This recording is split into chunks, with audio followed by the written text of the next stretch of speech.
That'd make a nice thumbnail, wouldn't it? Nice thumbnail. Woohoo!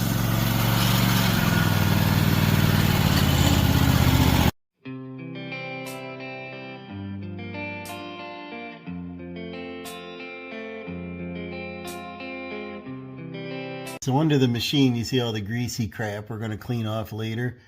I got one bolt started right there. Now it'll twist around easy. And then here's your pulley, spring loaded. You can pull that around to release the tension, or I can use a screwdriver and walk that on. But I want to put the pulley up, and I'm going to try to put the pulley over the belt and then do it as a unit. And then here's our wire for our clutch. That'll go on next. But I'm going to put these up there and run them in with a gun. That'll be good enough. They're probably, I don't know, 40 foot-pounds or something.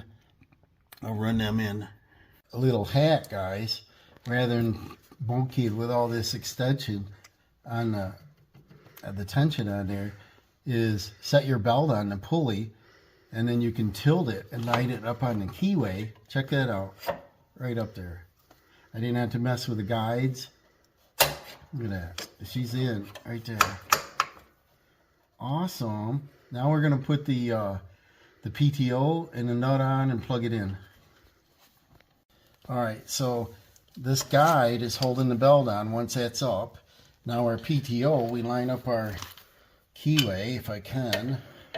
And that's over on this side. So what we should do is turn the engine over, because this little cutout right here fits around this belt guide, and that's what keeps the clutch from turning. So we're going to turn the engine over 90 degrees. Alright, I got the clutch on.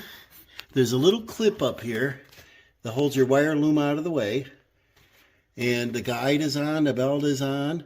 Now we got to put this belt on, Dawson. You want to grab that? I think you can do it. You should do it by hand. Just go up over the axle with that belt. Pull backwards. Slow down. Alright, hook one edge. And I think we can roll the engine enough, but don't get rough on the belt. If you can't do it, we'll loosen up the pulley. Don't get your fingers pinched. And if you can't do it, I'll help you. I'm getting my bearings. I was upside down. My face is black. All this junk fell in my eyes. Now the belt's on, not twisted. Everything looks good. It's clear. Everything's done under here, guys. So now what we're going to do up top here is we got to hook the fuel system up, the spark up. We got to put the engine covers on. One on either side. We got one on the top. We got to do the coils. Finish up the carb, the wiring, the starter cable, the voltage regulator. Wow, we're almost done, guys.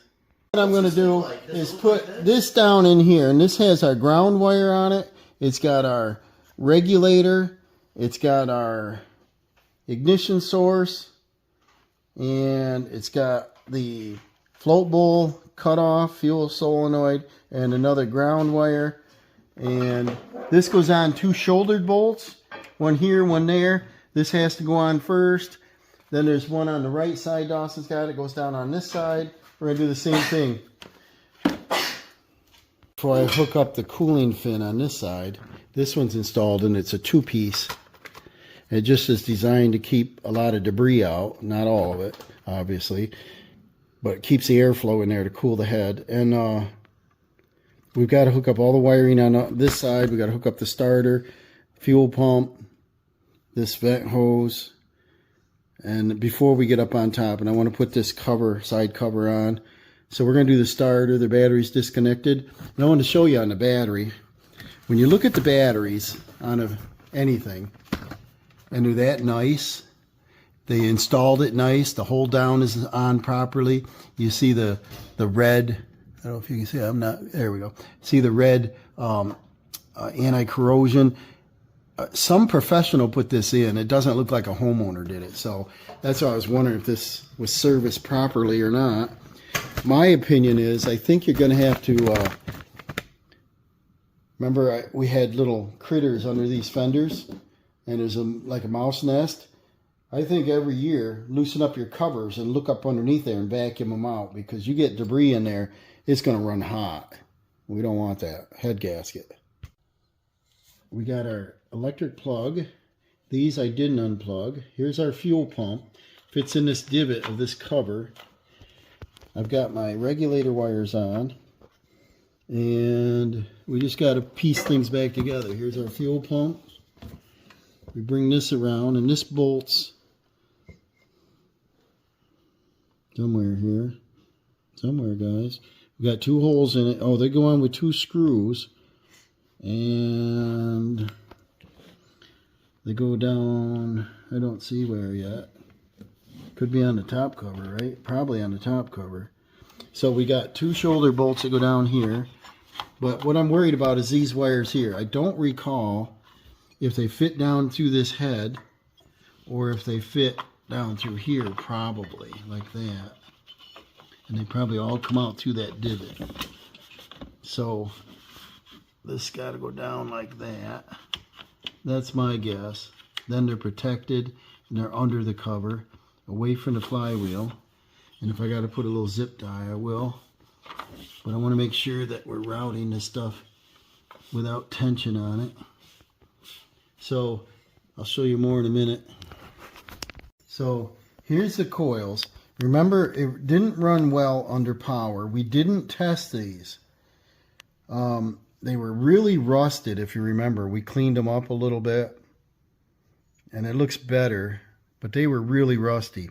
And if you get a bad ground to the block, if you get a mouse in there, you get a break on it, you get some kind of physical defect, your coils, see these nasty? The coils can start to skip out under load. You can have an electrical connector, something messing up. And the price of them were kind of cheap. These are the originals, but I'd have to use a spark tester, or I'd have to... The ohm meter test, they say, is not real accurate. That's been pinched pretty hard right there. But for 20 bucks, I'm going to put them on because I don't want to tear this back apart. We get this all assembled. So we've got them here, the old Amazon. And let's see what we got here.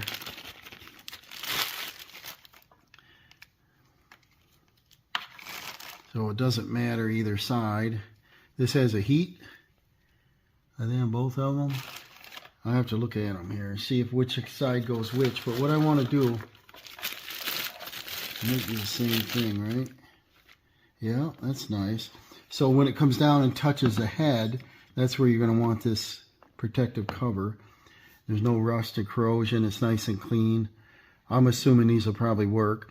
On this model, the coil wire goes, the plug wire, the plug wire goes on the bottom. The kill is at the top. That's how it came off. That's how we're putting it back. And then this has zip tie holding it together. So I'm going to get some zip ties and keep this so it can't get caught in the fan, and make sure it's held well. And then I'll probably do the same down below. So we're going to mount this way. I'm going to check this one also. Both of them are exactly the same. The coil wire comes out of the left, so, or this plug wire. There's our 2 magnets. We can set this up there like this. It's going to suck it right up. That's where it goes. We can put our bolts in. So we're going to take a business card. That's our automatic spacer. We're going to take our bolts, put our bolts in, and tighten them up. And then we're going to rotate the engine, make sure that we have no rubbing. That's our proper gap. I'll tighten them up. All right, so we've got our kill wire on. We've got our gap set. We're free all the way around. We're good. Now, what we got to do is we got our protector here so that when we put the shroud on, it doesn't rub. We got this one over on cylinder 1. We've got now these wires. We do not want them getting caught in here. That would be a bad day, guys. So we're going to go with a couple baby zip ties, and we're going to put this on here and protect your electric, you know. Put this to our reed cover like that. I'll clip off the excess. This one goes over here. Cameraman might be too close, but this is our power and this is our ground. We got to loosen that nut, 10 mil, and put that on there for our ground. We're going to take this wire, because it's flopping around, we want to put this over here with our second one right around this, a reed cover. Hook this on. That's going to protect these from getting in the fan here. So now we're coming over here, and this is a cluster. This had another one on it, so we want to make sure this can't go this way. See, that'd be a bad day. So we got to come over here, and I'm not sure it drops on this side, right? Because then the bolt would hold it from going. Because this isn't attached, it's just floating. If we got enough wire, it'd be nice if it could go on this side like that. Then there's no way that could get up into the fan. See that? Right. I think I would do that. Would you? Yep. That makes sense. And then when we put our bolt in the cover, there's no way the wires can. Yeah, it can't go. And then right here, this is still a cluster. So I want to put a little zip on that. And then we're going to take them pliers and clip them off. That cleans up our wires. And we could probably go around the spark plug wire too. Do it all. Keep it together. And my fumble fingers. Fumbleina. And Grandma's here. We're going to end up... Oops, I missed one. Didn't I? I got to go... Under the... Do I want to grip all them? No, I think we're good if we go through that right here. This axis there. And then we got our chicken barbecue. So we're going to have that. We're going to have a little salt potatoes, chicken. And I made a surprise. I guess I got to tell you now. They don't know. I made a macaroni salad with everything in it, including tuna fish. So hopefully that's going to be good. And then this looks good. See, now nothing can move around up here. Nothing's tight. And this one can't go nowhere. You know, well, this one probably wouldn't hurt to put one on this too, you know. Right, keep them stable. Yeah, and then clip these short when you do. And the reason is what, Dawson? Do you know? When you work from... What's that? Why? Yeah, abrasion, but also on your skin. I've gotten underneath dashes in places where people put aftermarket wiring. Oh, I come out bloody. That stupid thing is sharp. Yeah, make sure it's, yeah. And then clip them really short. And you won't be able to reuse them. But... I use some things on the F16 engines. Oh, yeah. Where's the yellow ones? I threw them down here. I'm going to put one more on. And then we're going to be done under the hood here. We can go ahead and assemble the air cover. Do you have to blow the engine, the fan out, with the dust and stuff? Yeah, you're going to get grass clippings and stuff. And I said that a little bit ago. I think the maintenance, I'm going to keep that one a little loose. The maintenance on it is pop the covers up every fall or spring or both. And make sure there's no fluffy in there, you know. And underneath both of these fenders we had a lot, and we had a little bit down in the heads here, so that's what hurt your engine on your Kohler. Remember that? You blew a head gasket on your Kohler on the yard man you had. It was what, a 19 horse, and what happened was you went down across the field and you called me and said it went bang and then it smoked all the way down the road. Remember that? Big time. So I went out there, we had no compression. What happened is it overheated and the exhaust seat fell out, holding the valve open, and you had no compression. So we tore it apart, brought it back here and fixed it. And I think it cost like $20 head kit, something like that. And then a lot of labor, but like 20 bucks worth of parts. We fixed it, put the seat back in, and peened it over, and it was working great. So anyways, she's got a new Cub Cadet now, you saw. She's had that Yardman for a lot of years. Time to upgrade. So I'm happy here, guys. Nice and clean. What we're going to do, we're going to go in and get our chicken. After that, we're going to come back. We're going to put our fuel pump to our cover. We're going to put our cover on. We got to put our shroud. We got to put the little butterfly shroud, another butterfly. And then we're going to put our cover on. we got to do our throttle assembly and our governor. We got to do this ground wire. We're running out of stuff, man. That's our problem. We got fuel in it right here, so it should start right up. We did put a fuel pump on it. It was like $12, and then so I'm gonna do an add up when I'm done. But we're gonna, you know, I'll tell you how much we got in it. Definitely a lot less than buying a new engine, and it had like 400 and my battery's not hooked up. 425 hours. So we'll be back in a little bit. All right, so I got the battery cable ground goes right here. I've got the longer shouldered bolt for the oil dipstick. What's nice about this shroud that goes on here, this cover, is you can start your bolts first and it slides down over, which is real nice because they're hard to put in after. The only thing we got to do is push our spark plug wire to the indents. Get that in there where it's protected by this sheathing. And then they're 10 mils. We'll tighten them up, and then we got to put the fuel pump on. Engine cover pops right down over them shoulder bolts. I'm going to tighten them up. Then we're going to put the screen on top. It's got the little butterfly and the butterfly on top of that. Then we snap the cover over that one. Sorry I can't get good angles in here.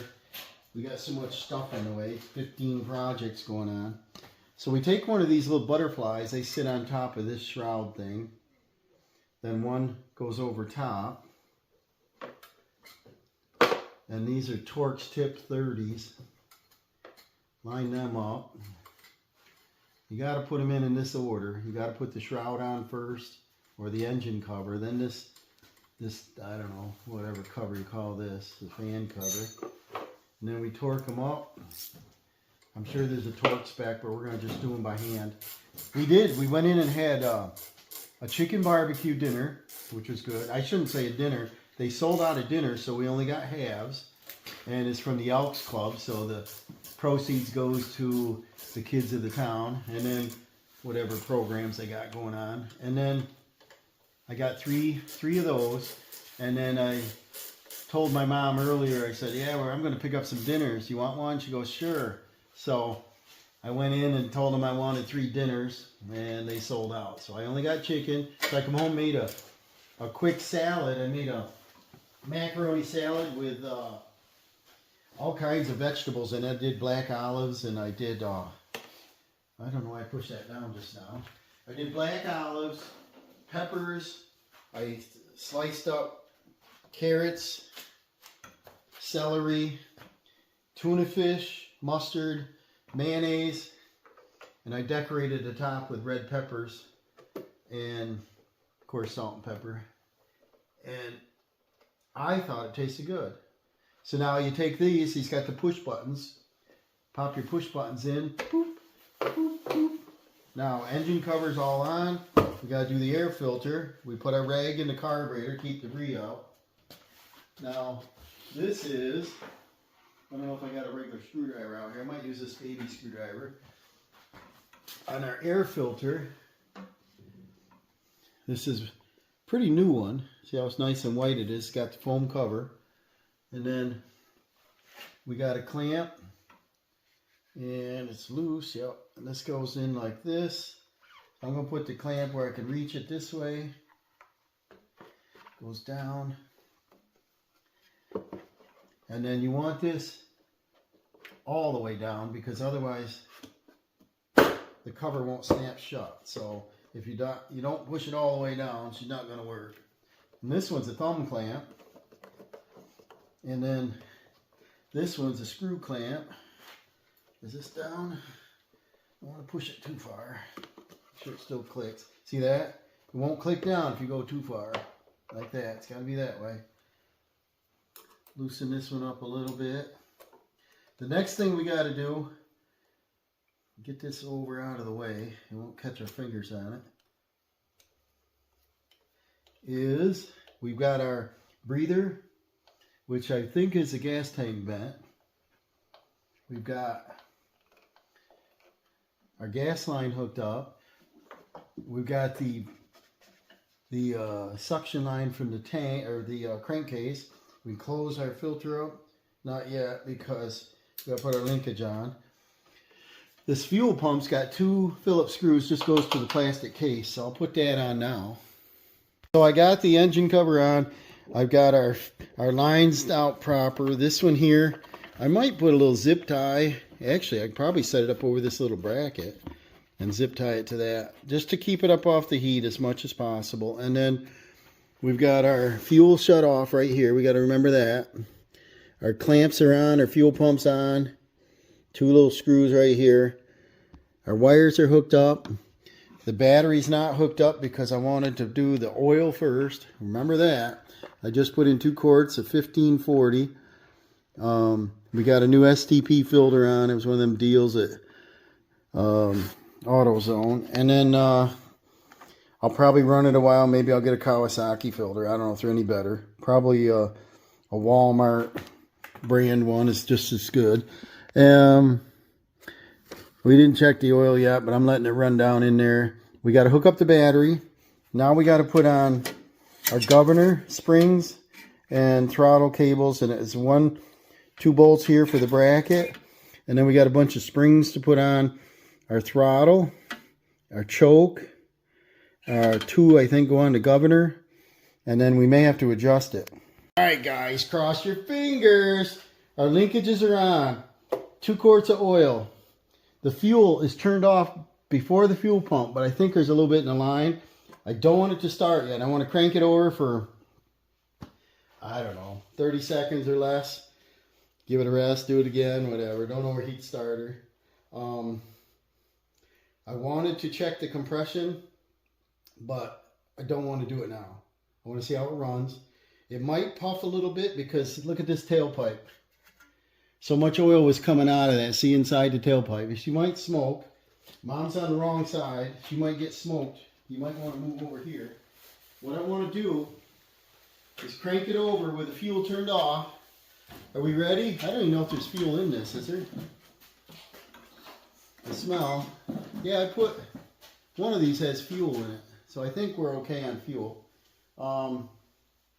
Choke is off. That means it'll be harder to start anyway. So let's crank it. Cross your fingers. It works.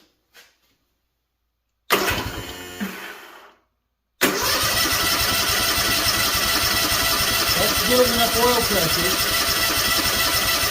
It's supposed to have 85 pounds oil pressure. So somewhere between 35 and 85. So this should build oil pressure pretty quick. And I think I'm just gonna do this again. Now the fuel pump should be pumping fuel, so when I do turn that on, it should fly through to the carburetor quick.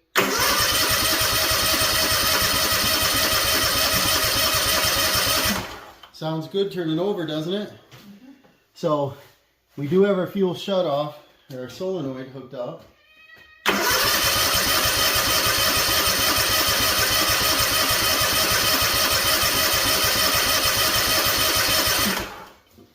You know, and this, I might be a little paranoid here, but I want to get this filled up with oil, you know.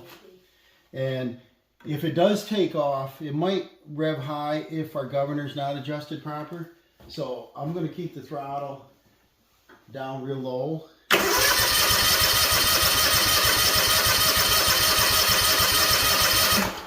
don't know, it sounds pretty good. So now I'm putting the choke on. Then I'm going to turn the fuel on. I put a shut off over here. It's in an awkward spot, but it's up on top. I wanted to shut the fuel off prior to the fuel pump because I think what went wrong on this, the fuel pump had fuel pouring out of the back of it, oil and fuel. And I think the fuel leaked right into the crankcase, diluted the oil down. And I think they just kept running it. It was over full of oil, started smoking, blew head gasket or something. They did something bad.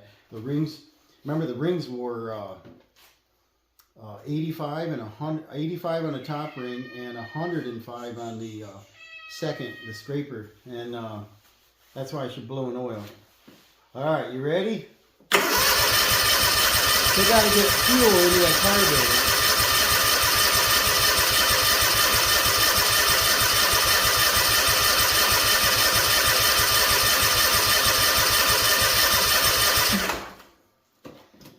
Well, should be fuel in that now. and I can see it. Oh, we're not going to have fuel, guys. There's a second fuel shut off up here. On top is a 0, and there's a left tank and a right tank. And I didn't get a flashlight. I think there's fuel in one of them, but they're really low. You can't hardly see it through the side. I don't have no gas in it. Oh, there's fuel in this one. So turn this to that one. That little bit of fuel in the filter may not be enough. So let's see if this helps.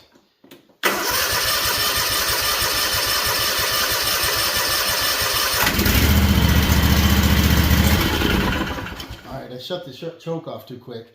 Pretty quiet. I don't see any smoke, guys.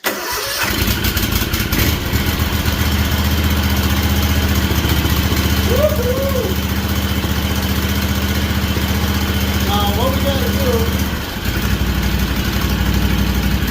we gotta break this engine in, so I gotta learn how to break it in by what they want to do. Rev it up, bring it down, whatever I gotta follow the directions, whatever it says. It sounds pretty good. Check around for leaks and things. Get my flashlight here. Now we're going to get a little smoke out of this. That's full of oil. Look in there. I like that. That's full of oil.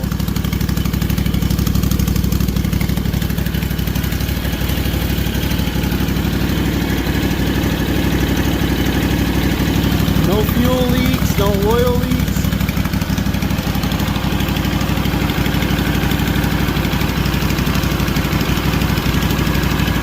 Sounds good, don't it?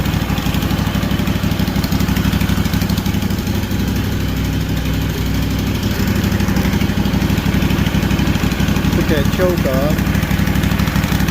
Now I'm going to rev it up a little bit, see what she sounds like.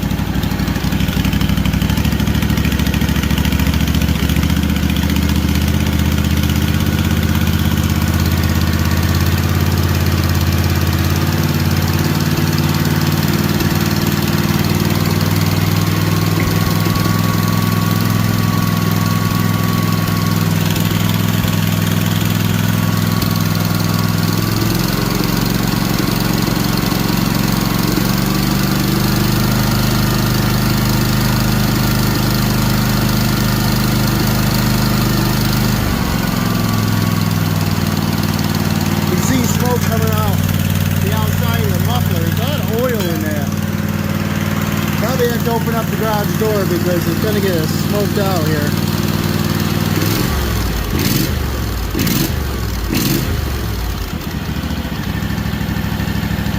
What do you think, guys? Don't sound bad, does it?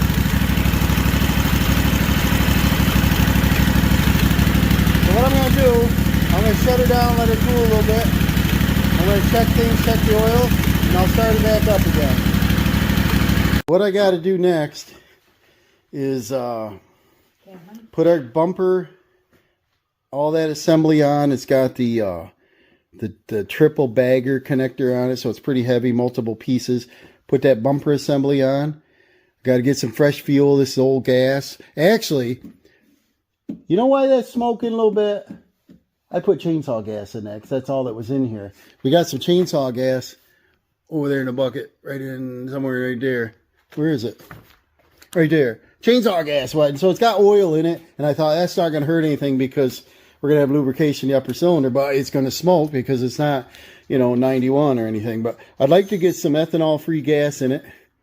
We got about probably almost a gallon in both tanks total. Not going to run very long on that, but Dawson, fire it up, fire it up, fire it up, fire it up. Might have to choke it a little bit.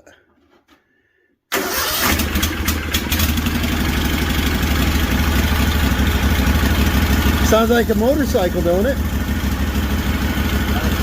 And there ain't no smoke coming out. You have to adjust the carburetor. There's no adjustment on these. On the carburetor? I like it idle on that high, but what I've got somewhere over here in this mess, I've got a digital tachometer. I want to check the RPMs at idle. It's got an idle set and then a wide open set. I think I want 3600. So I'll be checking that. I want to put this back together, and I'm excited. I'm going to take it out and ride it tomorrow. Fire it up! Fire it up! Thanks for watching, guys. This is well worth it. I think what I'll do is I'll come back on and give you a total cost on it. This is about $2,000 through eBay and Amazon. They have shipping equals about $2,000, and so we come in way under that. So I think so far I'm under a good budget on this machine. Definitely less than buying just a Craftsman rider at Lowe's. Okay, this is the cost of the parts. It's a re-ring kit for the FR730V. It come to $179. I don't know why they didn't tax that. The fuel pump was $10.99. $7.74 for some Permatex Ultra. That's the gray. That's a case. That's how they want it. I did buy the 2 coils that we really didn't need. They were just all rusty, crappy looking. $22.79. We got 2 spark plugs for $9.65. I didn't want to put the old ones in because they're all gummed up with oil and so on. But so I put them in. I put in a fuel shutoff, and that came with a kit on a Carburetor or something I bought a couple years ago. So I already had that. Our total come to $230.17, and that's the parts to rebuild that engine as described. And I did buy a couple of tools to do the job.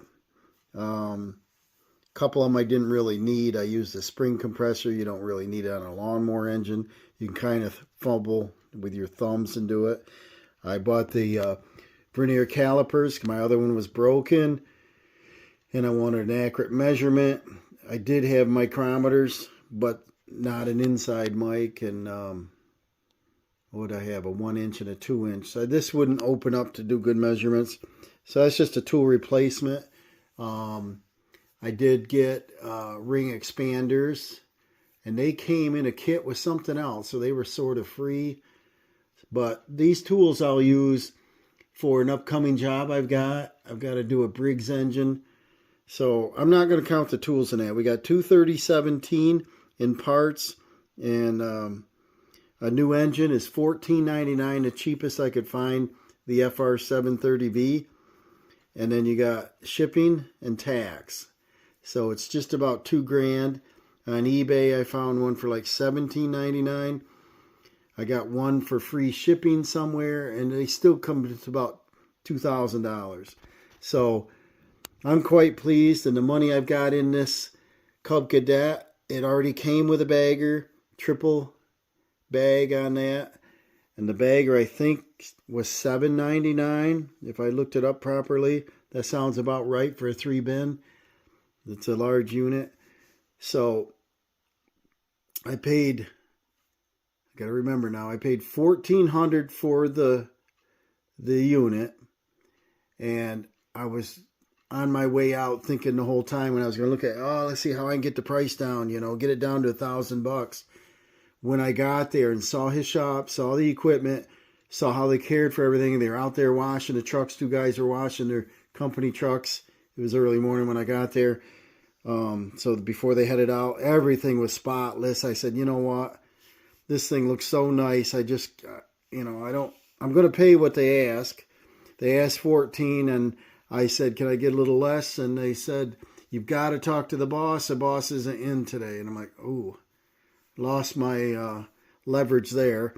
So I paid $1,400, hoping that the engine wasn't like bad rods or anything. I did start it. They said, please take it outside because it was smoke in the building.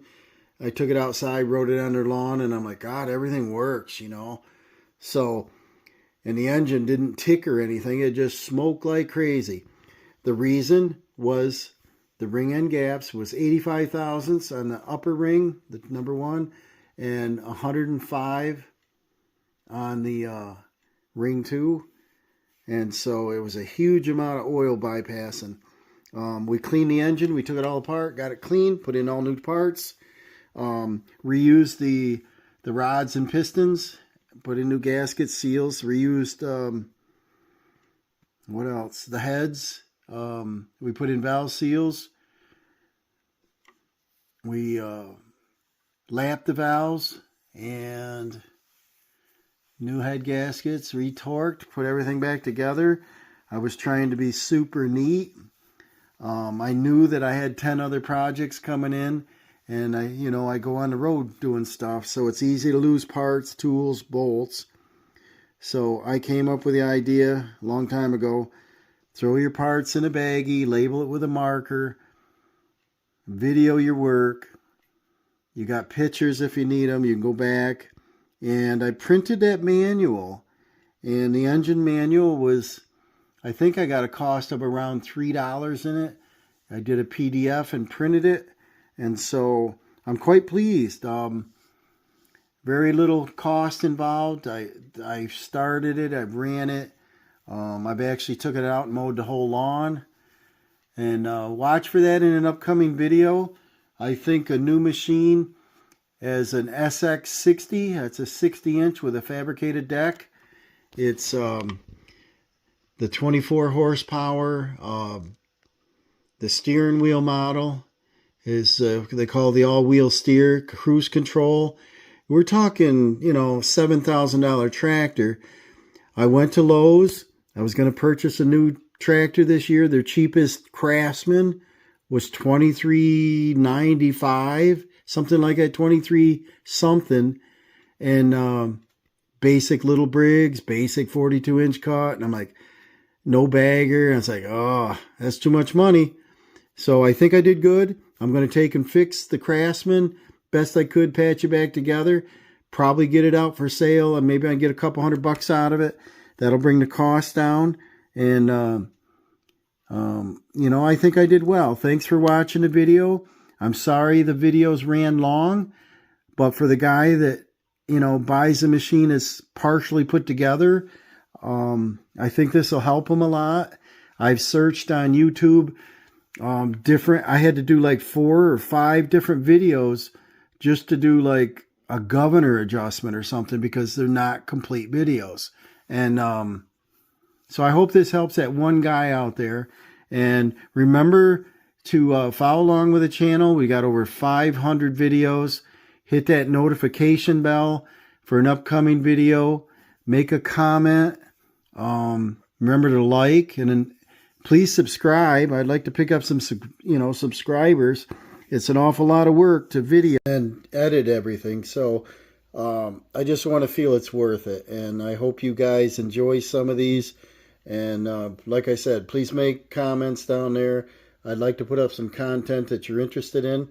And for me, it's quite exciting rebuilding this engine and getting me a fresh lawnmower. It's been since 2000 and I got to remember that model, if it was 13 or 14, but it's been 10 years since I had a newer or a modern design, and I've never owned my own zero turn. So I'm hoping it's going to take care of our lawn with all these trees and rocks and all these things we got to go around. It's a lot of turning, backing up, and the bagger's definitely going to grind up the leaves and twigs, little small twigs and stuff. And like I said, thank you for watching, and we will see you soon.